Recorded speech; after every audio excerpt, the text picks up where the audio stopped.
You lack the figure for silk anyway.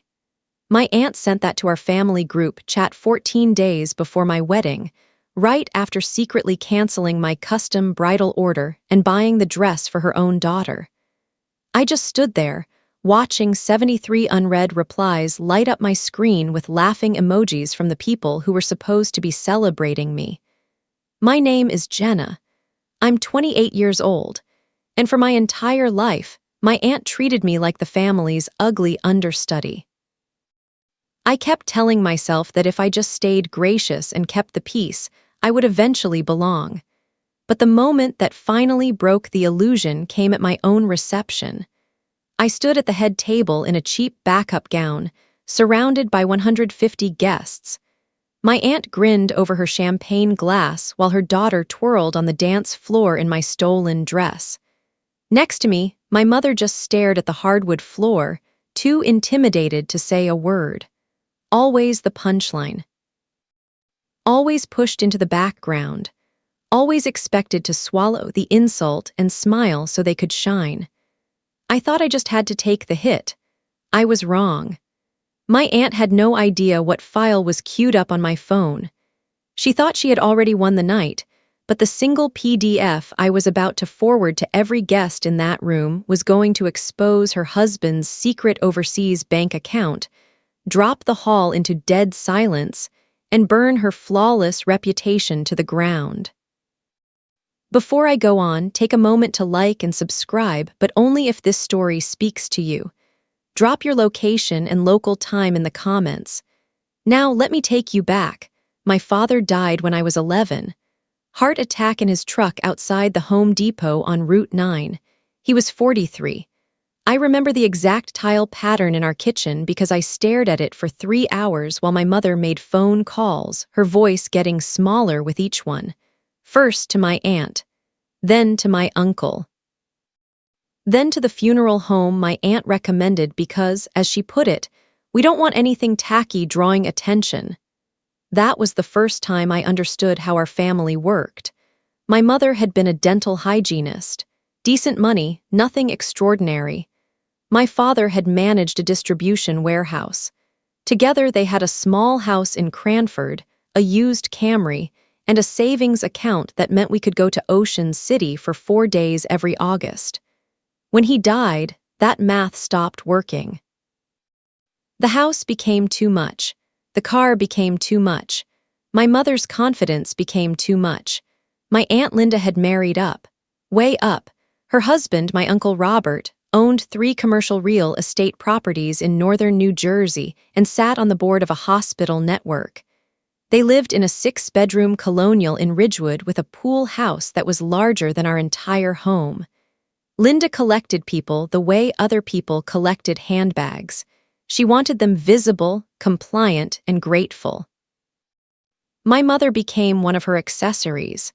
Within 6 months of my father's death, we had moved to a 2-bedroom apartment in Linden. Within a year, my mother had stopped working full-time and started helping Linda with events. Within 2 years, Linda was paying my mother's country club dues at the Ridgewood Country Club, not because my mother played tennis, but because Linda wanted her there as a witness to Linda's social dominance. The price was everything. I learned the family law before I learned algebra. Linda's wealth was the gravity that held us in orbit. Displease her and you floated off into the cold. Keep her happy and you stayed warm, fed, visible at the right tables. My mother taught me this with her body more than her words. The way she laughed too loudly at Linda's jokes. The way she rushed to refill Linda's wine before Linda asked. The way she grabbed my arm at 14 and hissed, "Smile. She paid for your winter coat." I smiled. I smiled through Linda comparing my skin to a before picture at Thanksgiving. I smiled when her daughter, my cousin Brittany, opened my 16th birthday gift, a necklace I'd saved 3 months for, and said, "Oh, it's from that mall store," before setting it aside. I smiled when Linda told my high school boyfriend in front of everyone that he had kind eyes for a boy with no future. The smile was currency. I paid and paid and paid. By the time I was 24, I had built a small life that didn't depend on Linda's gravity. I worked as a project coordinator at a medical supply company in Edison. I rented a studio apartment in Metuchen with a window that actually opened. I met David at a friend's barbecue in New Brunswick. He was quiet, methodical, an accountant who noticed details other people missed. When he proposed in March, I felt something I hadn't expected, the possibility of escape. But family systems don't release you that easily. The engagement party was scheduled for June 14th. We had booked a private room at a Portuguese restaurant in Newark, my father's favorite cuisine, my small tribute to him. I put down the $800 deposit myself, working extra hours for 3 weeks. David and I had 37 people confirmed. My mother was supposed to co-host. Then Brittany got a conflict. A weekend trip to the Hamptons with her new boyfriend's family. The boyfriend was a Morgan Stanley VP. Linda called it strategic relationship building. The party date, she informed us, needed to move. I said no. I said it quietly on the phone to my mother. I said I had already paid the deposit. I said people had requested time off work. I said it was the only date that worked for David's sister flying in from Chicago. My mother came to my apartment that night. She sat on my IKEA couch with her hands folded in her lap like she was waiting for a dental exam. She didn't look at me when she spoke. Linda says if we don't move the date, she won't attend, and she won't let any of the Ridgewood family attend either. That's 40 people, Jenna. 40 people who won't be there to celebrate you. Then they won't be there. She'll stop paying my club dues. She'll stop inviting me to the house. She'll erase me. I stared at my mother. She was 52 years old. She had raised me alone. She had worked double shifts when I needed braces. And she was begging me to erase my own father's memory from my engagement party so that a woman who called her dear like it was a slur would keep her on the guest list. Mom, this is my engagement. Jenna. Finally, she looked at me. Her eyes were wet, desperate, familiar. Please, just this once, for me. I'll pay the lost deposit. I'll pay for the new venue. Just don't make me choose. She made me choose instead. I moved the date. I lost the $800. I held the party on a Tuesday night in July when half our friends couldn't come at a venue Linda selected because it had the right address.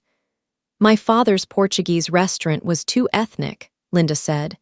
The new place served $38 chicken breasts and watery martinis. At the party, Brittany arrived 40 minutes late, wearing white. She hugged me with one arm and said, "Congratulations, I guess. Weddings are so expensive, though. Hope you didn't go overboard." Linda photographed her daughter against the floral wall for 17 minutes while my mother hovered nearby, holding Brittany's champagne. I watched them from across the room. David squeezed my hand. "You okay?" "Fine," I said. "I'm used to it." That was the lie I told myself, that my tolerance was strength. That swallowing the insult made me noble, not broken. David was checking vendor contracts that night. He did this for fun, he said, the way other people did crosswords. He had noticed something in my Uncle Robert's public business filings, a subsidiary registered in Delaware with no clear purpose, a pattern of asset transfers that didn't match the stated revenue. He mentioned it casually, then forgot it. I forgot it too. We had 6 months until the wedding. I told myself that if I just got through the planning, through the family events, through the performance of gratitude, I would finally have something that was mine. A marriage, a partnership, a life where I didn't have to smile on command. I didn't understand yet that Linda could reach into anything I built and take it. I saved for 4 months. Every Friday, I transferred $200 from my checking account to a savings account I labeled Wedding, No Touch. David and I had agreed to pay for the wedding ourselves. Small ceremony, 80 people, a restaurant reception in Montclair we could actually afford.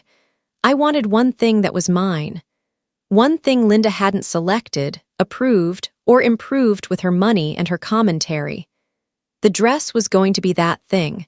I found the boutique on Instagram, Alessandra's, a small atelier in Red Bank run by a woman who had trained in Milan. She worked with silk. Real silk, the kind that moved like water and caught light without reflecting it back garishly. I booked the consultation for a Saturday in March. I didn't tell my mother. I didn't tell anyone. The fitting room had 3 mirrors and a velvet curtain the color of dried roses. Alessandra measured me with a tape measure she kept around her neck like a scarf. She didn't comment on my body. She simply noted numbers, asked about the venue, suggested a neckline that would work with the restaurant's natural light. When I tried on the sample, a raw silk sheath in ivory, simple, sleeveless, falling straight from the shoulders, I stopped breathing. I looked like myself. Not the version Linda had described for 16 years. Not the before picture. Not the understudy. The dress didn't hide me or apologize for me. It presented me. "Custom will take 14 weeks, Alessandra said. "I can have it ready by May 15th, 3 weeks before your date, comfortable buffer." "Yes," I said, "perfect." I put down 50% that day. $2,400, the rest due on pickup. I walked out of the boutique with a receipt in my wallet and something unfamiliar in my chest. Pride, maybe, or the beginning of boundaries. Linda found out anyway. My mother told her. I don't know when or why, some casual mention during a lunch at the club, some attempt to prove that her daughter was also having a wedding, also making choices, also worthy of notice. Linda demanded to attend the next fitting. She called it support. She meant inspection. She arrived 20 minutes late in her Mercedes SUV, wearing sunglasses despite the overcast sky. Alessandra greeted her politely, professionally. Linda didn't return the greeting. She walked straight to the rack of sample gowns and began touching fabrics without asking, commenting on prices she assumed were too high, mentioning that Brittany had worn Marchesa for her debutante ball. "Jenna's chosen something simpler," Alessandra said. "Jenna needs simple," Linda replied. She didn't look at me. "She's not built for drama. Some bodies carry complexity. Others need to stay clean." Alessandra's expression didn't change. She was trained in hospitality, in managing difficult clients. But I saw her fingers pause on the measuring tape. The fitting began. I stepped into the sample again, the ivory silk I had already begun to think of as mine. Linda watched in the 3 mirrors. For a moment, just a moment, her face showed something other than performance. Assessment, calculation, the look of someone seeing a thing she hadn't expected and immediately resenting its existence. "Turn around," she said. I turned. "The back is too plain." "It's intentional," Alessandra said. "The drama is in the drape, not the embellishment. It needs something, beading maybe, a belt." Jenna selected this design. Linda finally looked at me. Her smile was familiar, warm in shape, cold in temperature. Of course she did. Jenna knows what works for her. She's always been so practical, so realistic about her assets. She said assets like she was discussing a depreciating stock. The fitting ended. Linda left without complimenting the dress, me, or the boutique. She did pause at the door to examine her reflection in the full-length mirror, adjusting her scarf, smoothing her hair. She was 61 years old and still performing for an audience that had stopped watching years ago. I thought that was the end of it. A difficult afternoon, another insult catalogued, another price paid for my mother's membership in Linda's world. I didn't understand that Linda had seen something in those mirrors that threatened her. I didn't understand that she had already decided to take it. 2 weeks later, Alessandra called me. Her voice was different from our previous conversations, tighter, more formal. She asked me to come to the boutique. She said we needed to discuss an adjustment to the order. I drove there on my lunch break, stomach acid burning my throat. Alessandra met me in the front room, not the fitting room. She didn't offer tea. She didn't smile. "Jenna, I have to tell you something difficult. Your order has been canceled." "What?" "The deposit will be refunded in full, of course, and I can offer you a 15% discount on any ready-to-wear piece from our current collection. But the custom silk gown, the specific design we discussed, that order has been terminated." I stared at her. "I didn't terminate it. I didn't cancel anything." "I understand, but the decision has been made at the ownership level. I'm not at liberty to discuss the details." "Who owns this boutique?" "You do. Your name is on the door." Alessandra's jaw tightened. "I have partners, investors, people who make certain decisions possible." She looked away. "I'm sorry, Jenna, truly, this is not my choice." I understood then. Not the full mechanism, but the shape of it. Linda's money had reached here. Linda's influence, her VIP status at every establishment worth entering, her decades of spending and being seen and making owners grateful. She had found the pressure point and pressed. "Someone else has my dress," I said. Alessandra didn't answer. That was answer enough. I walked out of the boutique into the March wind. I sat in my car for 11 minutes, hands on the steering wheel, breathing deliberately. I didn't cry. I had learned not to cry where Linda might hear about it. Crying was information she could use. I called David. I told him what happened. He was quiet for a long moment, then said, "I'm coming over tonight. We're going to figure this out." But we couldn't figure it out. The dress was gone. The silk that had made me look like myself was being cut and sewn for someone else. And I knew, with the certainty of 16 years' experience, exactly who that someone was. 14 days. That's how long I had until I was supposed to walk down an aisle in a dress that no longer existed. 14 days to find something else, to pretend I wasn't devastated, to perform gratitude for whatever Linda allowed me to have. I didn't know about the text yet. I didn't know she was already celebrating.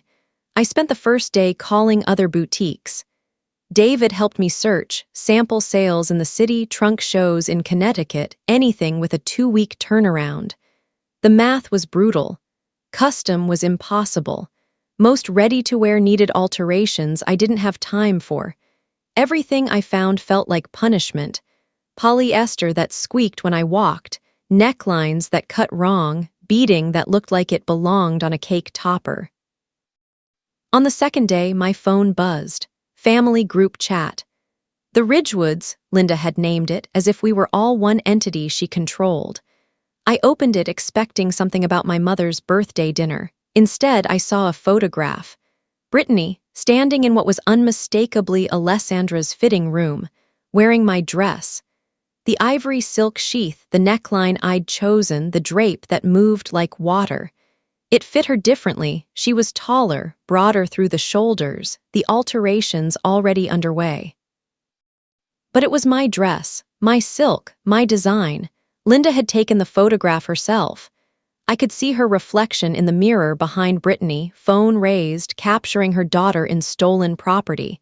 The caption came 30 seconds later. "You lack the figure for silk anyway." I stared at my screen.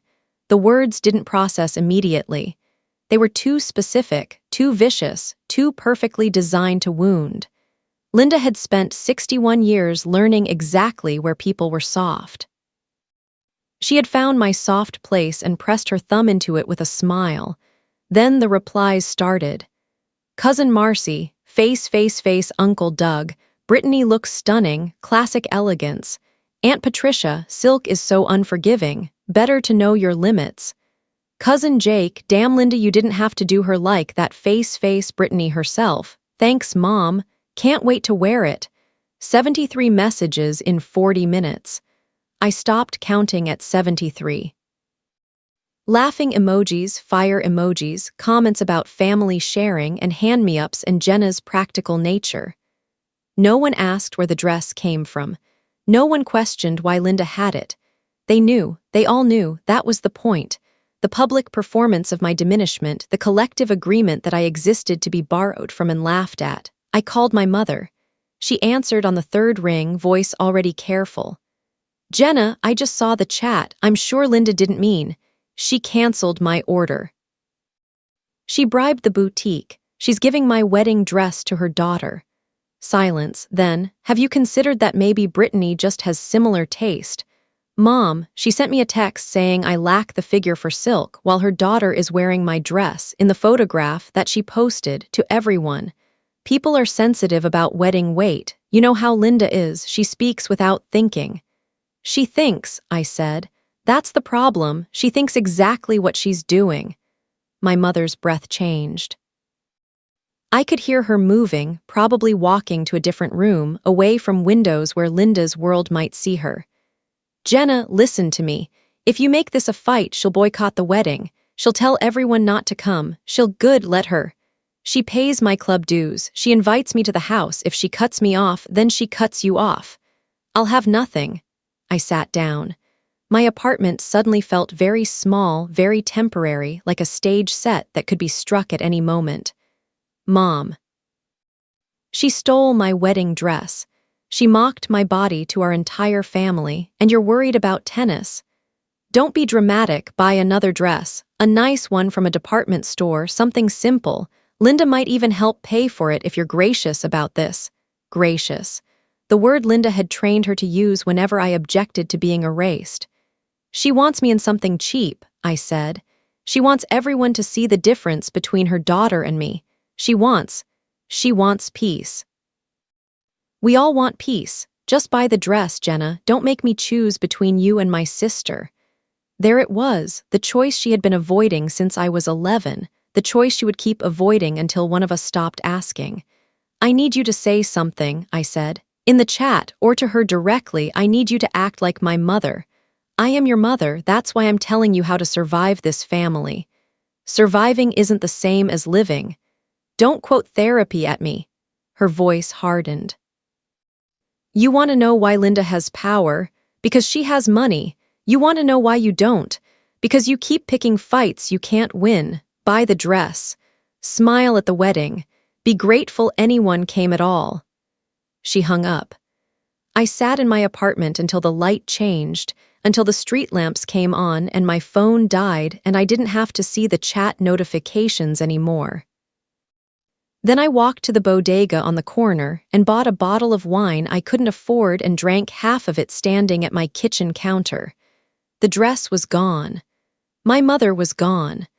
The family I had tried to belong to had just performed my humiliation in real time, and my own mother had asked me to thank them for the opportunity.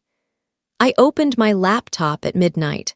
I searched wedding dresses, same-day pickup New Jersey.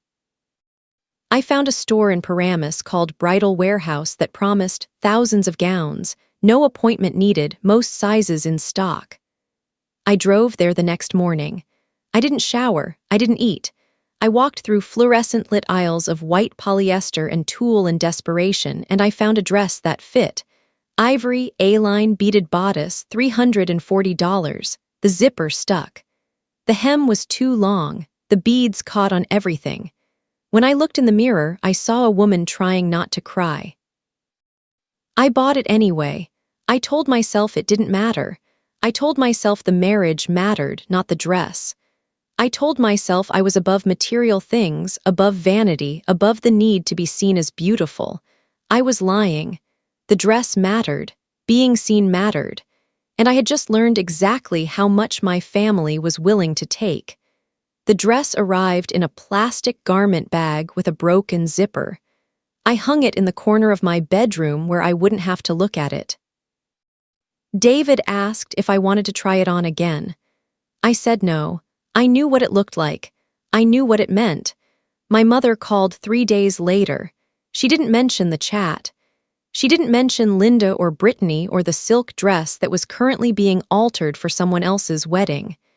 She talked about the weather at the club, about a new member she had met, about how Linda had been so generous with advice about the reception seating chart. She thinks you should put the Ridgewood family closer to the head table, my mother said, for the photographs. Linda's not paying for the wedding, she doesn't get to arrange the tables. Don't be difficult, Jenna. She's offering her expertise. She's offering control. My mother's sigh traveled through the phone like smoke. I don't understand why you're making this so hard. Most people would be grateful to have help. I almost laughed. Help. The word Linda used for every intrusion, every correction, every replacement of my choices with her preferences. Help was how she described canceling my Portuguese restaurant. Help was how she framed moving my engagement party. Help was what she called taking my dress and telling me I lacked the figure for it. Is she coming to the wedding? I asked. Of course she's coming. She's bringing Brittany as her plus one. And Robert, of course. Robert, my uncle, the silent partner in all of this. The man whose money made Linda's cruelty possible, whose presence at every event validated her as the family's center of gravity. I had never considered him separately from her. They were a unit, a brand, a single force called Linda and Robert. Fine, I said. And Jenna, Linda mentioned that she might withhold her wedding gift if there's any unpleasantness about the dress situation. I held the phone away from my ear and looked at it. The object itself, the small rectangle of glass and metal, seemed suddenly absurd. This was how my family communicated threats, wrapped in conditional clauses delivered through intermediaries, always with an escape hatch of plausible deniability. What gift? She didn't specify, but it's substantial. She said it would cover your honeymoon, possibly, or a down payment, something meaningful. Meaningful. The word echoed.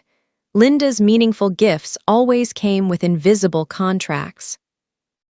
The winter coat that required smiling at her jokes. The club dues that required my mother's compliance. The wedding gift that required my silence about my own humiliation. Tell her to keep it. Jenna, tell her I don't want her money. Tell her I'll have her table placed near the kitchen where she can supervise the staff, since she likes to arrange things.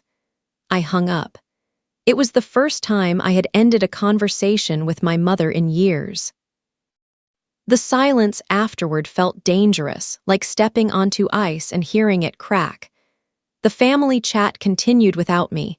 I muted it, but I checked it compulsively, another habit Linda had trained into me, the need to know what was being said in rooms where I wasn't welcome.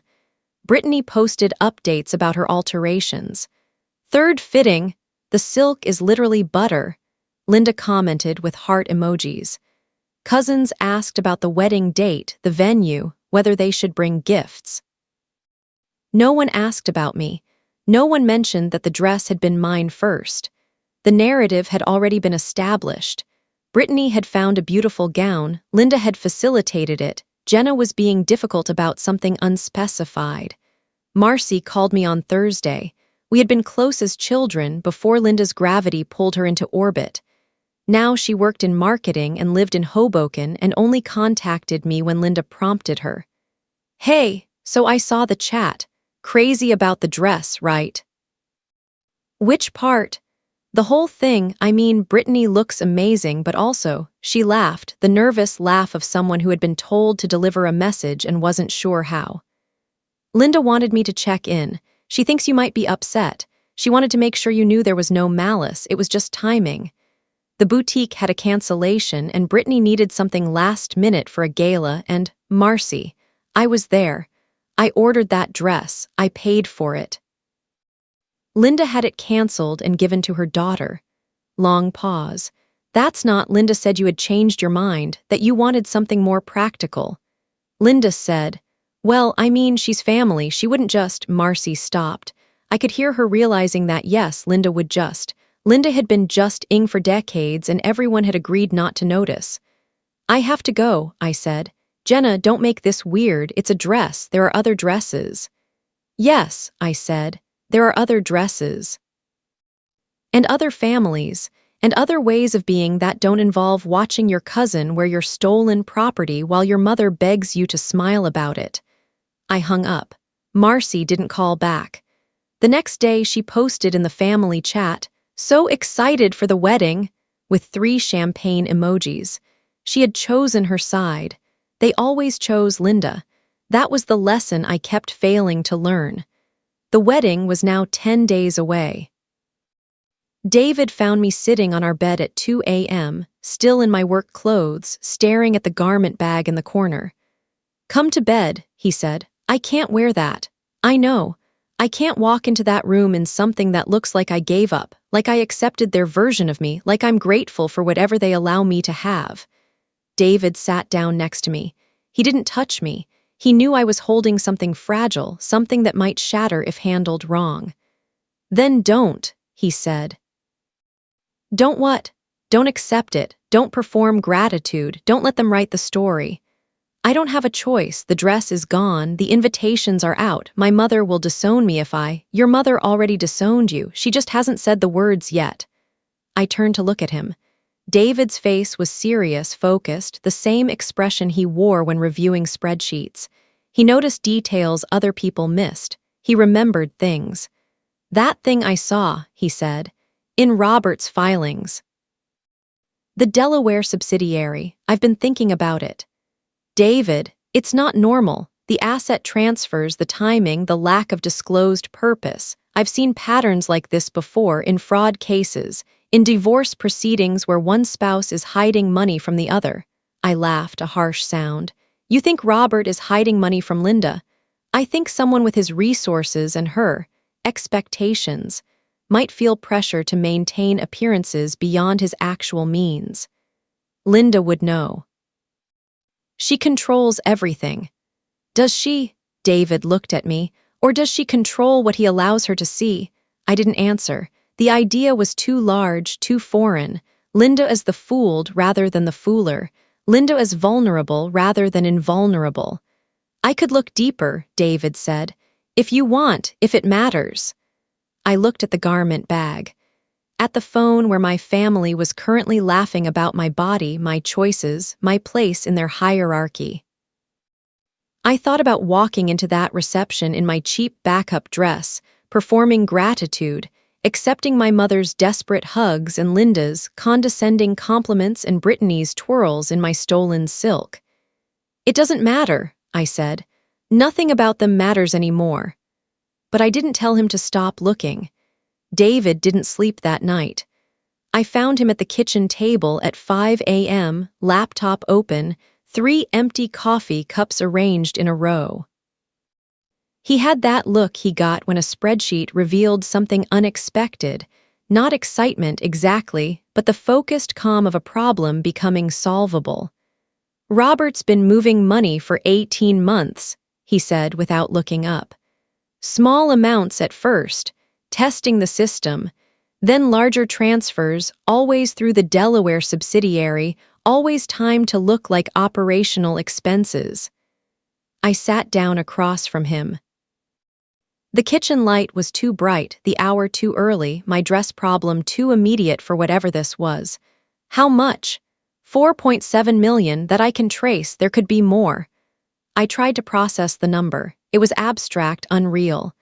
Linda spent money constantly, renovations, galas, Brittany's education, the club, the vacations, but she spent it visibly. The spending was the point. The being seen. This was different.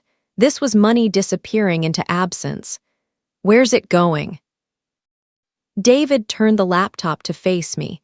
A document on the screen, dense with numbers and bank codes. "Cayman Islands account, held in the name of a shell corporation. The corporation is registered to an address in Miami that doesn't exist." He paused. "And there's a beneficiary, a woman, Elena Voss. She's received 3 transfers directly, 200,000 each." "A woman?" "Yes." I thought of Linda and Robert at Christmas, at the club, at every family event I had ever attended.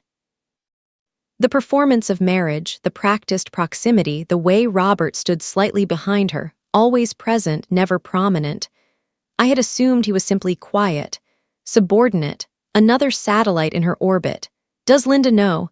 There's no indication she does. The filings are structured to hide this from any casual review, from anyone who isn't looking specifically for it. David looked at me. "She thinks they're wealthy, secure, untouchable. She's wrong." I stood up and walked to the window. The street below was empty, dawn still an hour away. I thought about my mother, asleep somewhere, dreaming of club tennis and Linda's approval. I thought about Brittany, probably asleep in my silk, dreaming of her own wedding someday, her own turn at the center of the room. I thought about Linda, awake or asleep, certain of her position, her power, her permanent immunity from consequence. "Why are you showing me this?" David closed the laptop. "Because you asked me to stop looking, and I didn't. And now I have to decide what to do with it." He paused. "And so do you." I turned to face him. "This isn't my fight. This is their marriage, their money, your dress." The word stopped me. "Your dress," David repeated. "Your wedding, your family treating you like you exist to be borrowed from and discarded. Linda didn't just take a gown, Jenna. She took your right to be seen as equal, as worthy, as someone whose choices matter." He stood up, came to stand beside me at the window. "I'm not saying you should use this. I'm saying you could. If you wanted to. If you were done being the only person in that family who follows rules no one else respects." I didn't answer.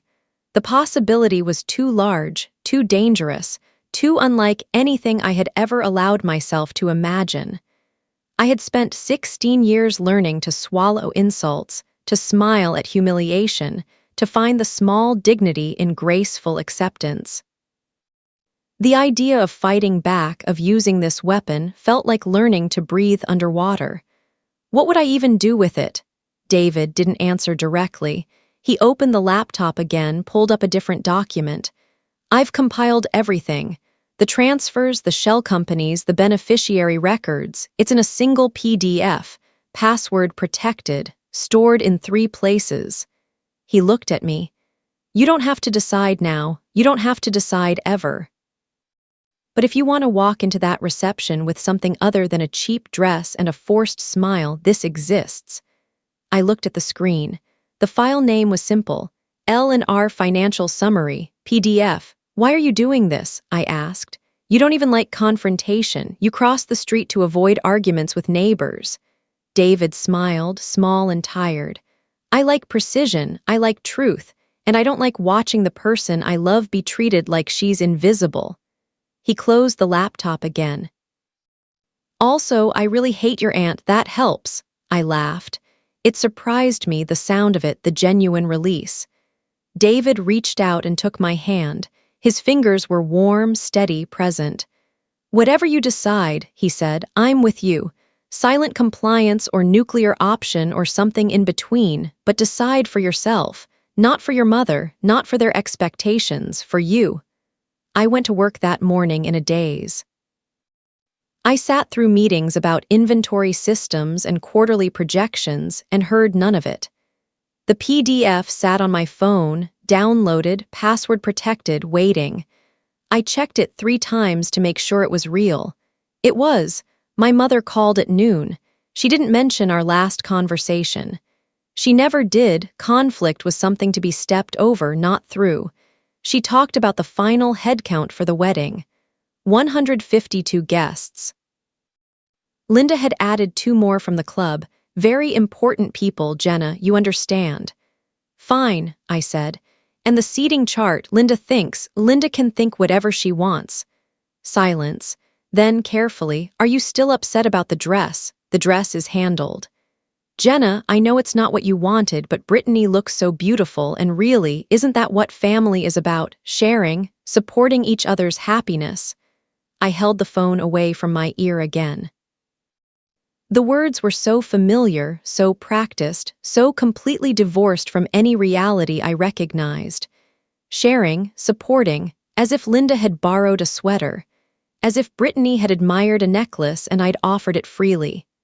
"Mom, she stole it. She mocked me for my body. She turned our entire family into an audience for my humiliation. That's not sharing. That's not support. I stopped. I had never said these words aloud. I had thought them, written them in journals, rehearsed them in mirror conversations, but I had never spoken them to her. "That's abuse. It's been abuse since I was 11, and you've watched it happen. You've asked me to thank her for it. Don't use that word." My mother's voice had gone tight, defensive. Linda has been generous. She paid for your education. She paid for my silence. She paid for my mother's presence at her events. She paid to have someone smaller than her in the room, someone she could measure herself against and always win. You're being cruel. I'm being accurate. I took a breath. The PDF was warm against my leg, phone in my pocket. I thought of what it contained. The end of Linda's performance. The collapse of the gravity that held us all in orbit. I'm going to the wedding, Mom. I'm going to wear my dress. I'm going to smile for photographs. But I'm done performing gratitude for things that were never gifts. I'm done pretending this family is anything other than what it is. What does that mean? It means I have options now. It means the rules have changed, even if no one else knows it yet. I hung up. She didn't call back. That evening, David and I sat on our couch and made a plan. Not the plan, not yet, but preparations. I created a new email account.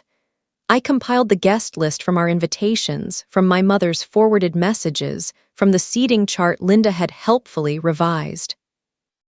150 addresses. Every person who would witness my wedding. Every person who had witnessed or participated in 16 years of diminishment. I didn't know if I would use it. I told myself I was preparing for possibility, not committing to action. But I felt different. The cheap dress still hung in its bag, still stuck its zipper, still dragged at the hem. But I was no longer only the woman who would wear it. I was also the woman who knew something Linda didn't. Something that could, with one gesture, transform her from the family's untouchable center into its most spectacular failure. The wedding was 7 days away. I didn't sleep the night before the wedding, not from nerves, from preparation. David and I sat at the kitchen table until 3 a.m., reviewing the PDF one final time, testing the email distribution, confirming that every guest address was correct. The file had grown. It now contained not just the financial transfers, but supporting documentation, corporate filings, wire transfer records, property records for the non-existent Miami address, photographs of Alina Voss from her social media accounts, cross-referenced with travel records showing her in the same cities as Robert on business trips. It was undeniable. It was devastating. It was exactly what I needed. "You're sure about this?" David asked. "I'm sure I want the option," I said. "I'm sure I don't want to walk into that room defenseless. What I do with it," I paused, "that depends on what happens." We transferred the file to my phone. I created a folder labeled Wedding Photos, the last place anyone would look. I tested the email function 3 times, sending to dummy addresses, confirming delivery speed. The PDF reached 150 inboxes in under 40 seconds. Then I tried to sleep. I failed. The morning arrived gray and humid, typical June in New Jersey. My mother called at 7 a.m. to confirm pickup times, florist delivery, whether I had calmed down about the seating chart. She didn't mention the dress. She didn't mention our last conversation. She was performing normalcy, and I let her. I wore the cheap dress. I stood in front of my bathroom mirror and zipped the stuck zipper, pinned the dragging hem with safety pins, adjusted the beaded bodice that caught on everything. The woman in the mirror looked tired. She looked like someone who had been fighting for 16 years and was still expected to smile about losing. But she also looked like someone who had a secret. David arrived at 9. He wore his suit, the one we'd bought together, navy with subtle texture. He looked at me in the dress and his expression didn't change, didn't show disappointment, didn't offer false reassurance. He simply said, "You look like yourself." That's not true. It's true enough. And it won't matter soon. What matters is what you choose, not what you're wearing when you choose it. We drove to the venue separately, tradition, or the performance of it. The Montclair restaurant was called the Copper Lantern, converted from a 1920s bank with high ceilings and brass fixtures and a private room that held exactly 150 people. I had selected it myself, paid the deposit myself, chosen the menu myself. Linda had called it quaint. She had offered to move the entire event to the Ridgewood Country Club. I had declined quietly, and she had added it to her list of my offenses. I arrived at 10:30. The event coordinator, a young woman named Priya, met me at the door with a clipboard and the strained smile of someone managing a crisis she couldn't name. "Your mother is here, and your aunt, they've been here since 9. "Why?" "They wanted to review the setup. The aunt, she brought her own florist. 2 arrangements for the head table." "Very large, very." Priya searched for diplomacy. "Present." I walked into the private room. Linda stood at the center, directing 2 men in white shirts who were arranging flowers I hadn't ordered in colors I hadn't selected, white and gold, Brittany's colors. My mother hovered nearby, holding Linda's purse. "Jenna," Linda didn't turn around. "The room is smaller than I remembered. I've adjusted the layout to create better flow. And these arrangements, so much more sophisticated than what you'd chosen. Consider it my gift." I looked at the flowers. They were beautiful. They were also a message. Even here in the venue I had selected and paid for, she would determine what was seen, what was valued, what was sophisticated. "Thank you," I said. The word tasted like copper. Brittany emerged from the restroom. She wore the silk dress. I had prepared myself. I had rehearsed this moment in my mind, imagining my reaction, controlling my face, but preparation failed. The dress was wrong on her, not dramatically, not obviously, but wrong. The shoulders sat slightly off.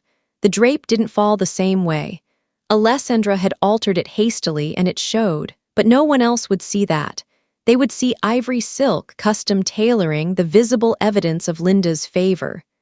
"Jenna," Brittany twirled, the silk flaring. "Isn't it perfect?" "Mom says it was meant for me all along. The timing, everything, like fate." "Like something," I said. My mother finally looked at me. Her eyes went to my dress, then away, quickly, as if the sight caused her physical pain. Not pain for me. Pain for herself, for the embarrassment of having a daughter who looked cheap, who hadn't managed to secure better, who had failed to inspire Linda's generosity. "Jenna," she said, "maybe you could." "Could what, Mom?" She stopped. The question hung between us, too large, too honest. She couldn't finish. She never could. The morning passed in fragments. Hair, makeup, photographs I didn't want. Linda directed everything, inserting herself into shots that didn't include her, rearranging groupings to feature Brittany more prominently. "The maid of honor should be visible," she said, though Brittany wasn't my maid of honor. I hadn't wanted one. Linda had appointed her anyway. At 2 p.m., I stood in the small bridal suite, a converted office with a mirror and a folding chair, and checked my phone. The PDF was there. The email was ready. 150 addresses, queued, waiting for my thumb. David knocked on the door. "It's time." I looked at myself one last time. Cheap dress, tired eyes, safety pins hidden at the hem, but my hand was steady. My breathing was even.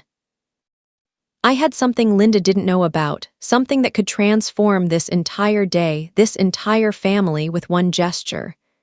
"Ready?" David asked. I stood up. "Ready to see what happens." We walked down the aisle at 2:30. The room was full. I saw faces I recognized, cousins, coworkers, friends from different eras of my life, and faces I didn't, Linda's additions, people who were here for her performance, not mine. The vows were brief. I had written them myself, simple promises about honesty and presence. David's hands were warm on mine.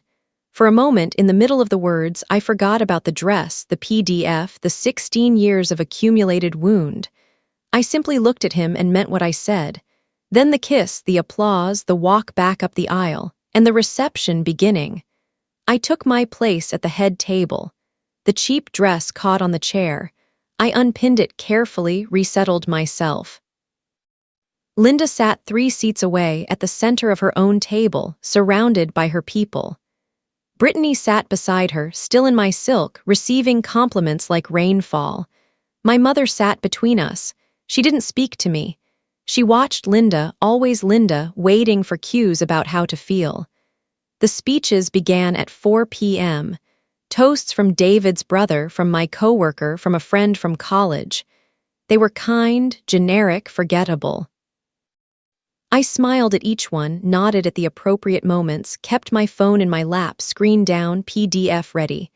Then Linda stood up. "May I?" she asked, though she was already holding the microphone. As Jenna's aunt, I've watched her grow from a difficult, awkward child into someone who finally understands the value of family. Laughter from her table, knowing laughter. I remember when she was 11 after her father died. Such a sad time, but I stepped in. I provided structure.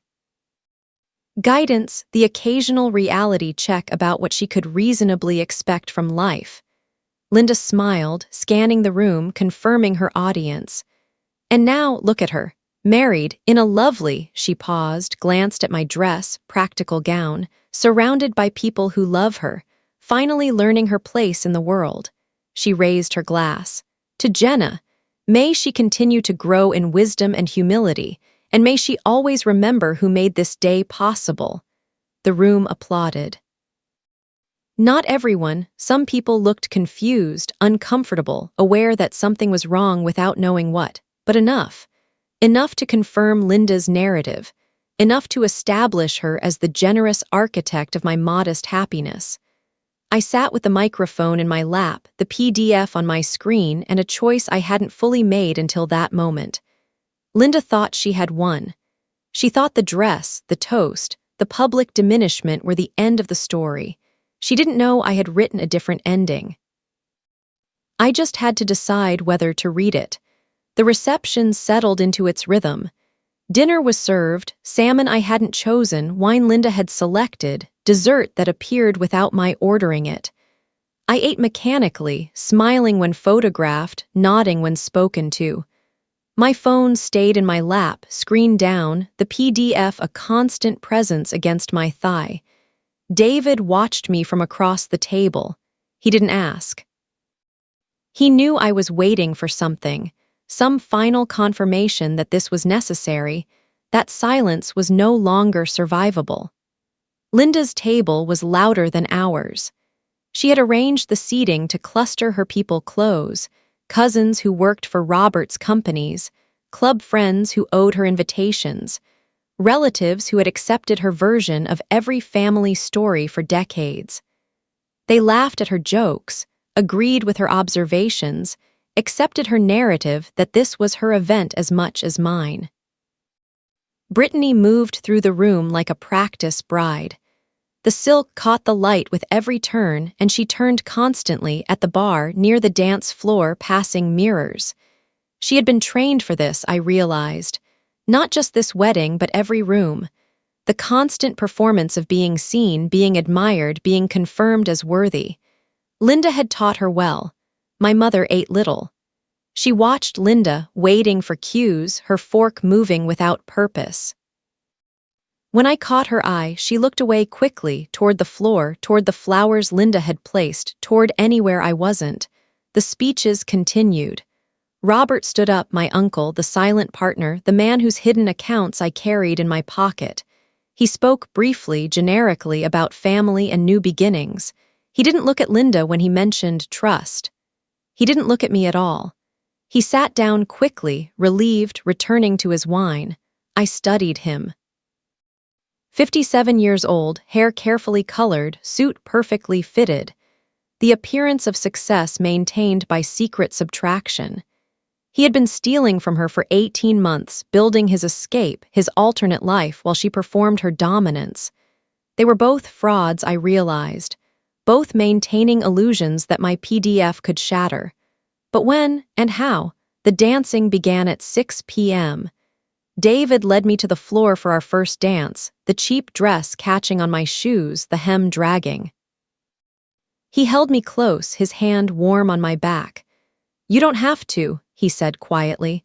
"We can leave, we can start our life without this." "I know, but—" I watched Linda over his shoulder. She was photographing Brittany again, the silk dress central in every frame. "But she thinks she's won.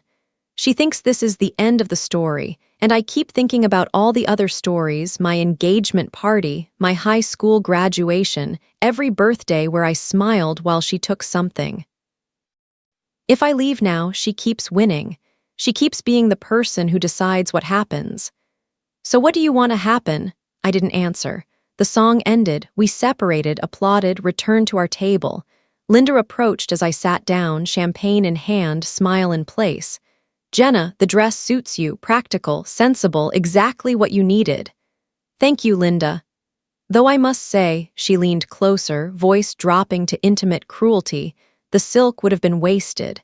Some women carry luxury. Others just wear it. She straightened, smile widening.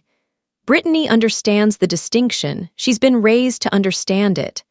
She walked away before I could respond, not that I would have. I had learned long ago that responses were fuel, that any reaction confirmed her power to wound. But I felt something different this time.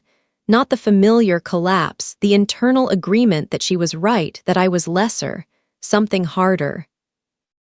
Something that recognized the performance for what it was, desperate, fragile, dependent on my continued participation. I checked my phone. The PDF was still there. The email list was still queued. I had only to lift my thumb, press send, and transform everything. The evening progressed. More dancing, more photographs, more of Linda's table dominating the room's attention. At 7:30, the DJ announced that the bride's aunt had requested a special moment. Linda took the microphone again. I'd like to invite my daughter to the floor, she said. Brittany has been such a support to Jenna throughout this process, helping with details, offering guidance, really stepping up as family should. She paused, letting the room absorb the narrative. And doesn't she look beautiful? That dress, custom, of course. Some things are simply meant for certain people. Brittany walked to the center of the floor. The silk moved with her, the dress I had designed, the dress that had made me feel like myself in Alessandra's mirrors. She twirled, the room applauded. Linda beamed, I watched my mother. She was applauding too, eyes on Linda, confirming her place in the hierarchy. She had not looked at me in 20 minutes. That was when I decided, not with rage, not with the hot revenge I had imagined in darker moments, with something colder, more precise. The recognition that I had been given a tool, that using it would be destructive, that destruction was sometimes necessary. I opened the email app. I attached the PDF. I typed a single line in the subject field, the truth about Robert and Linda. My thumb hovered over send. David appeared beside me. He didn't speak. He simply placed his hand on my shoulder, confirming presence, confirming choice. Linda was speaking again, something about family loyalty, about the importance of knowing one's place. Brittany twirled again, the silk catching the light. I pressed send. The chimes began immediately. Not one but many, phones throughout the room, at tables, in pockets, on chairs. A cascade of notification sounds, interrupting Linda's speech, drawing attention away from her daughter's performance. Linda paused, confused. She looked at her own phone, sitting on the table. She didn't pick it up. Not yet. She was too trained in performance to break character for a notification. But others did. I saw cousin Marcy reach for her purse. Saw one of Linda's club friends frown at her screen. Saw Robert, my uncle, the hidden thief, go pale before he even touched his phone. The room changed. I felt it before I could see it. The attention shifted, the energy turned, something invisible rearranging itself. Linda finally noticed. She stopped speaking, followed the room's gaze to the phones emerging everywhere. She reached for her own, still smiling, still performing confusion as charm. She opened the PDF. I watched her face. The smile stayed fixed for 3 seconds, 4, 5, muscle memory maintaining expression while cognition failed. Then the smile cracked. Not disappeared. Cracked like ice under weight, revealing something darker beneath. She scrolled. She saw the transfers, the accounts, the beneficiary's photograph. She saw her husband's 18 months of secret subtraction, her wealth dissolving into absence, her perfect marriage revealed as performance. The microphone was still in her hand. She didn't speak. The room was silent now, completely silent, the chimes finished, everyone reading, everyone knowing. Brittany stopped twirling. She looked at her mother, confused, still performing beauty for an audience that had vanished. I stood up. The cheap dress caught on my chair and I freed it carefully, deliberately. I walked to the center of the room, to the place where Linda stood frozen, microphone dead in her hand. "The truth matters," I said. My voice was steady. I hadn't prepared these words, but they arrived anyway, precise and complete. Especially when your whole life is built on controlling what people see. I took the microphone from Linda's unresisting hand. She didn't fight.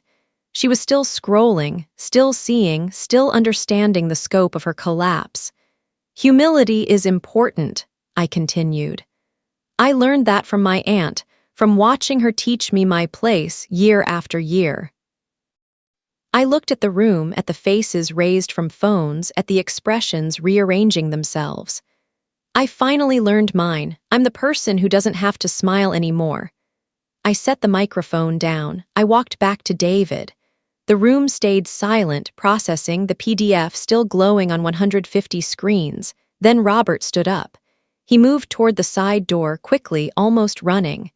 Someone called his name, Linda, finally finding voice, a shriek that didn't form words. He didn't stop. He pushed through the door and disappeared. The room exhaled. Sound returned, chaotic, overlapping, questions, exclamations, the rustle of bodies shifting in chairs. I watched Linda crumple into her seat, the phone still in her hand, her perfect face contorted into something unrecognizable. Brittany stood alone on the dance floor, silk dress suddenly costume, suddenly absurd. She looked at me, finally, directly. I saw her understanding arrive. The dress was stolen, the performance was over, the gravity that held her in orbit was failing. My mother was crying. Silent tears, hand over mouth, looking not at me but at Linda, still Linda, always Linda, even now. But I was already elsewhere. David's hand found mine. The DJ, confused, started a song, something slow, inappropriate, ignored. I didn't care. I was breathing freely for the first time in 16 years, and the air tasted like beginning. The silence lasted 11 seconds. I counted. I needed something to do with my mind while the room rearranged itself around Linda's collapse.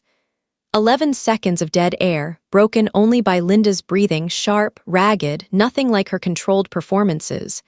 Then the room exploded, not literally. But the sound that returned was different from before, not celebration, not performance. The murmur of people processing, turning to each other, comparing screens, asking versions of "Did you know?" And is this real?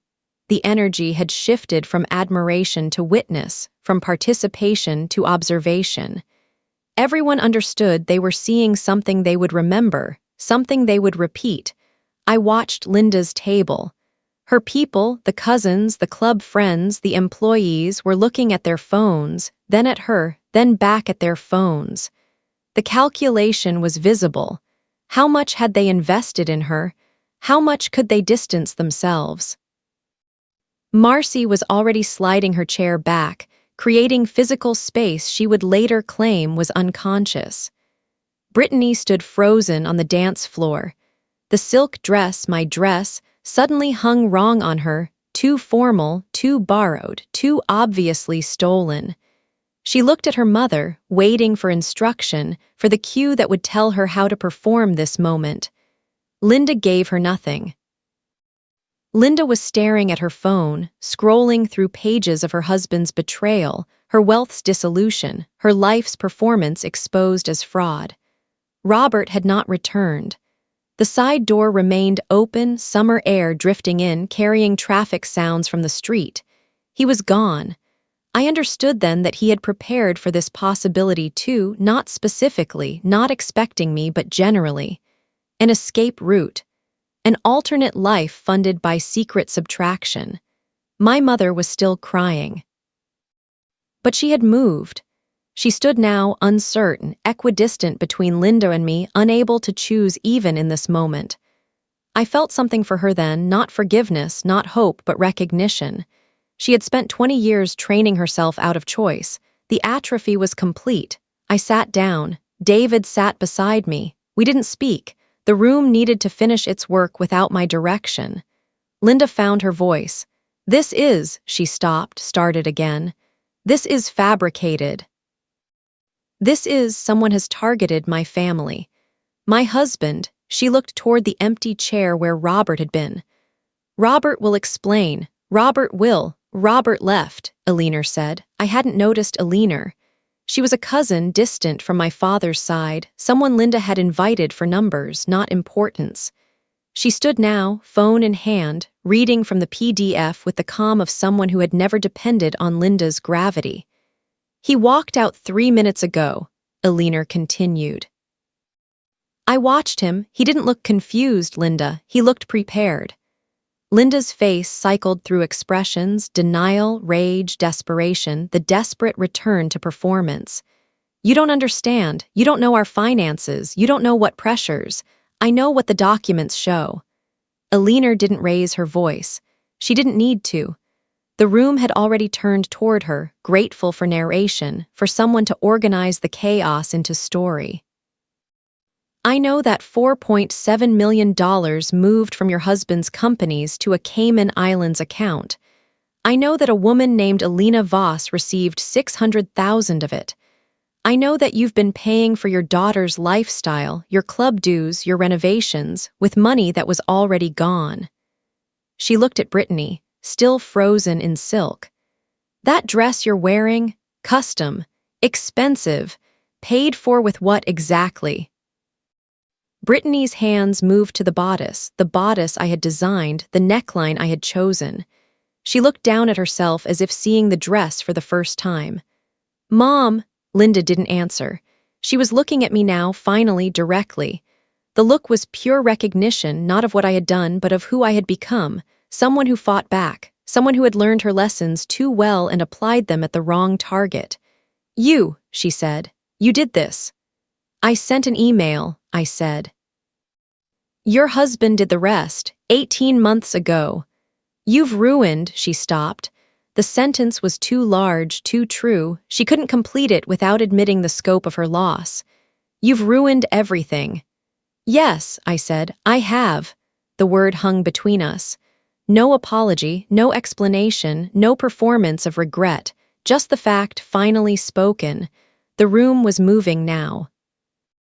People standing, clustering, some toward the doors, others toward Linda's table, drawn by morbid curiosity, by the need to witness, by the social mathematics of determining who would remain standing when the gravity failed completely. I saw Marcy at the edge of the crowd, phone raised, recording. I saw Linda's club friends whispering, already composing their versions for tomorrow's coffee. My mother finally moved. She went to Linda, not to me, never to me, and placed her hand on Linda's shoulder. "Linda. Linda, look at me. We'll figure this out. We." Linda's voice cracked. She shook off my mother's hand like it was contamination. "You'll figure this out with what, your apartment in Linden, your dental hygiene degree." She laughed, a sound like breaking glass. "You're nothing, you've always been nothing. And your daughter," she looked at me again, "your daughter is what you made her, small, vindictive, destined for exactly this kind of stop." My mother's voice surprised everyone, including herself. It was small, trembling, but present. Don't talk about her, not now, not after." "After what? After she destroyed my life." Linda stood up, chair scraping, the movement too fast, uncontrolled. "She sent private financial documents to 150 people. She committed, this is illegal, this is true," David said. He had stood up beside me, his voice calm, professional, the tone he used for accounting explanations. "Every document is authentic. Every transfer is verified. Every account is real.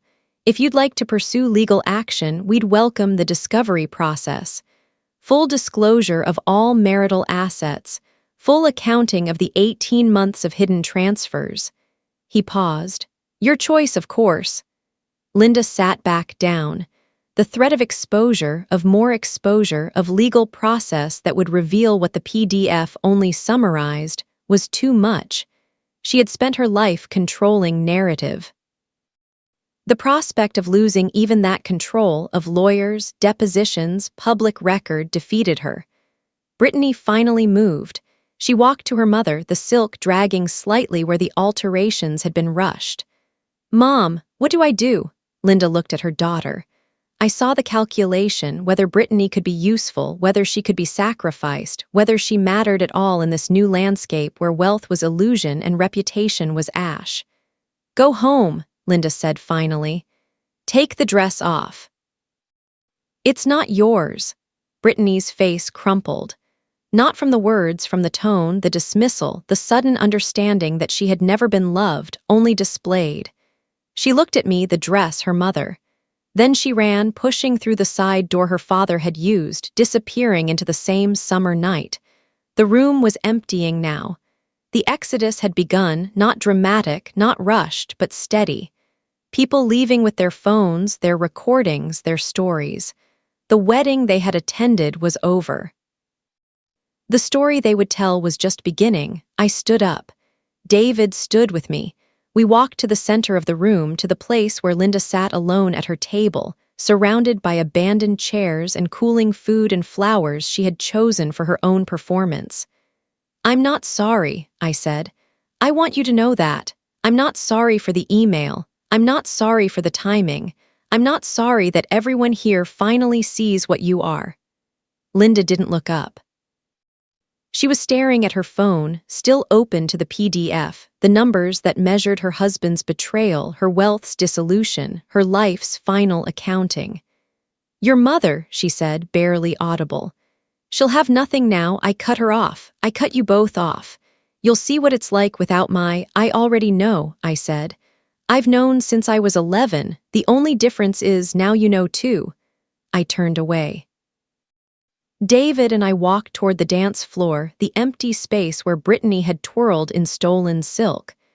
The DJ, forgotten in his booth, was playing something slow, something meant for couples who had already left. May I? David asked. I laughed. The sound surprised me, genuine, released, nothing like the performance laughter I had practiced for 16 years. In this dress, in that dress, he said, in any dress, in whatever you choose to wear for the rest of your life. We danced. Badly, probably. The cheap dress caught on my shoes, the hem dragged, the beads snagged on his jacket. But we moved together in the center of the emptying room, while Linda sobbed at her table and my mother stood frozen between loyalties, and the guests carried their stories out into the night. The song ended. We kept moving, swaying to silence, to the sound of chairs being stacked and staff beginning cleanup. Eventually, we stopped. Eventually, we left through the front door into air that smelled like freedom. Behind us, the room was still processing, still witnessing, still understanding that something had ended that would not be rebuilt. I didn't look back. The morning after, I woke up in the hotel room David had booked, somewhere in Princeton, I think, the location already blurring. The cheap dress hung over a chair, catching dawn light through gauzy curtains. I looked at it for a long moment, remembering how it had caught on everything, dragged at my steps, announced itself as compromise with every movement. I didn't hate it anymore. It had done its work. It had carried me through the only performance that mattered. My phone showed 347 notifications. I didn't open them. I knew what they contained, versions of the story already forming, people choosing sides, the family system attempting to reconstitute itself around new centers of gravity. I would read them eventually. Not yet. David was already awake, coffee from the hotel lobby cooling on the nightstand. He was watching me the way he watched spreadsheets, observing patterns, noting changes, waiting for the data to complete itself. Your mother called, he said, 3 times, once at midnight, twice this morning. What did she want? She didn't say, she just asked if you were okay. I laughed, a small sound. She's never asked that before, not directly. It's always been implied, are you okay enough to keep the peace, to smile at the next event, to absorb the next insult? Do you want to call her back? I considered. The old pattern pulled at me, the need to manage her anxiety, to reassure her that I was still her daughter, still compliant, still salvageable. But something had broken in that reception hall. The gravity had failed. I was floating now, untethered, and the sensation was not fear but relief. Not yet, I said. We stayed in Princeton for 2 days. We walked through the university campus, ate meals we didn't taste, slept at odd hours. I answered texts from friends who had been at the wedding, genuine concern from some, careful distance from others, the social sorting already underway. Marcy sent a long message about misunderstandings and family loyalty that I deleted unread. On the 3rd day, I called Alina. She answered on the 2nd ring, unsurprised. I wondered when you'd reach out. How did you know I would? Because you're thorough. Because you planned that moment for months, even if you didn't know you were planning. Because, she paused, you're your father's daughter and he was thorough too. I had forgotten that Alina knew him. Not well, she was from my mother's side, technically, a connection through marriage that Linda had cultivated for numbers. But she had met him once or twice before he died, before everything became Linda's story to tell. What happens now? I asked. To Linda, the club has already called an emergency board meeting. Her committee seats are being reviewed. Robert, Alina's voice turned precise. Robert has retained a divorce attorney in Miami. The woman, Alina Voss, appears to be more than a beneficiary. They've been together for 4 years. There's a child. I absorbed this. The secret life complete. The alternate family funded by subtraction. Linda's performance of perfect marriage revealed as not just fraud but failure. She hadn't known, hadn't suspected, hadn't controlled the one thing she most needed to control. And my mother, a longer pause. She's staying with Patricia.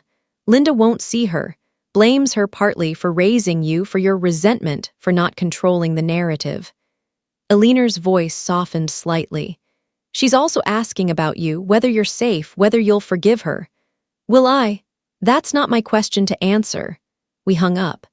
I sat on the hotel bed, the cheap dress still on its chair, and felt something I hadn't expected. Not triumph, not satisfaction, but sorrow, for my mother, still orbiting a collapsed star. For Brittany, suddenly visible as damaged in ways I recognized. Even for Linda, briefly, her punishment exceeding her crime, her collapse complete in ways I hadn't intended. But the sorrow passed. It was not forgiveness. It was simply the recognition that destruction, even necessary destruction, leaves debris. We returned to Metuchen on Thursday. My apartment was unchanged, the same window that opened, the same small rooms, the same life I had built outside Linda's gravity. But I was different. I walked through the space and felt its boundaries differently. Mine, chosen, paid for without performance. The fallout arrived in pieces. First, the practical. Linda's promised wedding gift, a check that had never materialized, that I had refused in advance, was formally rescinded in a letter from her attorney. I laughed when I read it. David photographed it for our records, evidence of vindictiveness that might matter someday. Second, the social. The family chat, the Ridgewoods, went silent for 6 days. Then Linda posted a long message about betrayal and mental health concerns and fabricated documents from unstable sources. 17 people left the chat immediately, including Alina. The rest stayed, silent, watching. I left too, finally, the notification sound I had muted for years no longer necessary. Third, the personal. My mother appeared at my apartment on the 7th day. She looked smaller, older, the club tan fading, something essential collapsed in her posture. She didn't ask to come in. We stood in the hallway, neighbors passing, the fluorescent light unflattering both of us. She's selling the house, my mother said. Robert's debts, the legal fees, everything's, she gestured vaguely, liquidating. I know. How do you know? Eleanor tells me things, people tell me things now. I'm no longer required to be the last to know. My mother flinched. The words were cruel. I didn't take them back. Jenna, I know you're angry. I know you think I failed you. But Linda was my sister, my only family after your father. You had me. She stopped.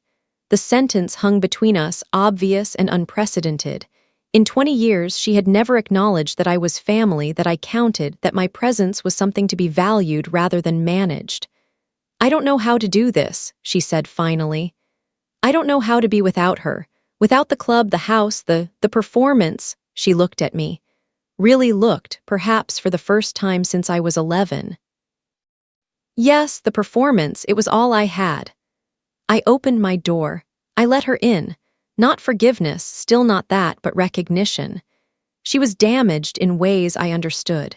She had chosen damage over change, over and over, and the damage had become indistinguishable from identity. We sat in my small kitchen. I made tea I didn't drink.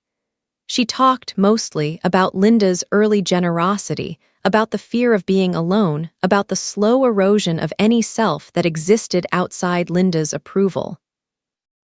I listened without performing comfort.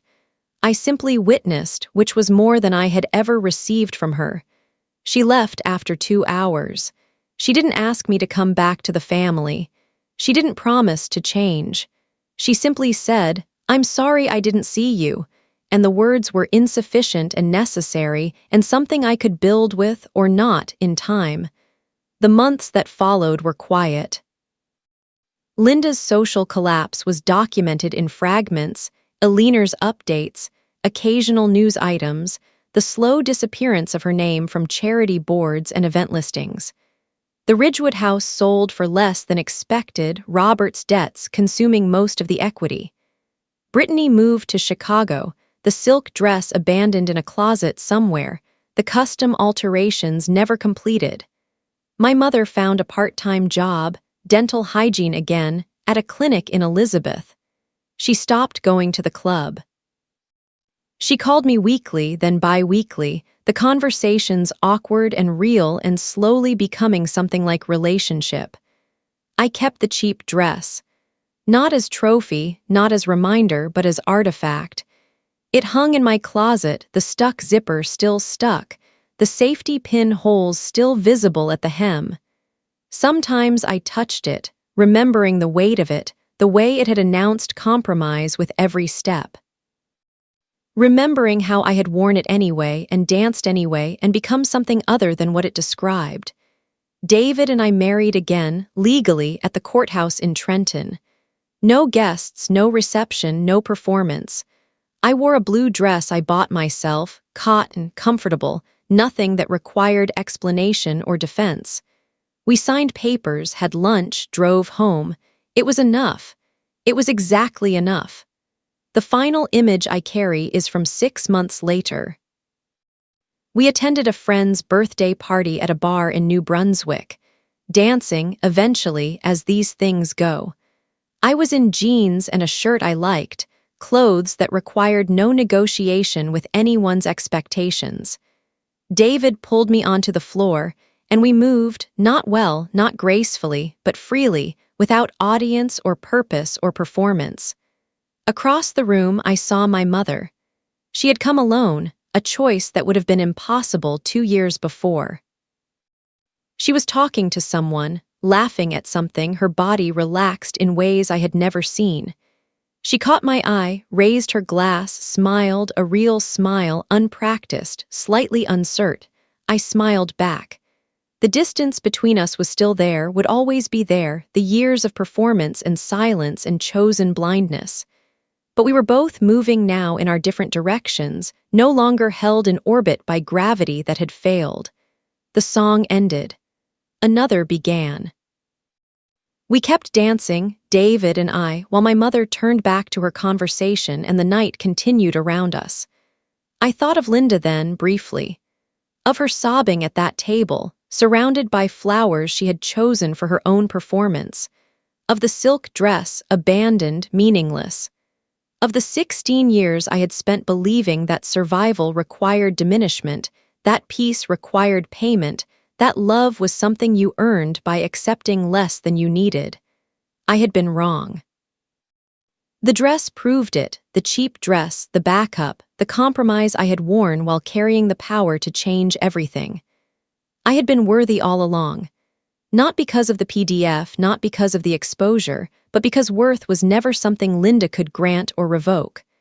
I was worthy because I existed, because I chose, finally, to stop performing gratitude for my own erasure, because I danced in that cheap dress while my aunt's world collapsed around her and felt not triumph but freedom.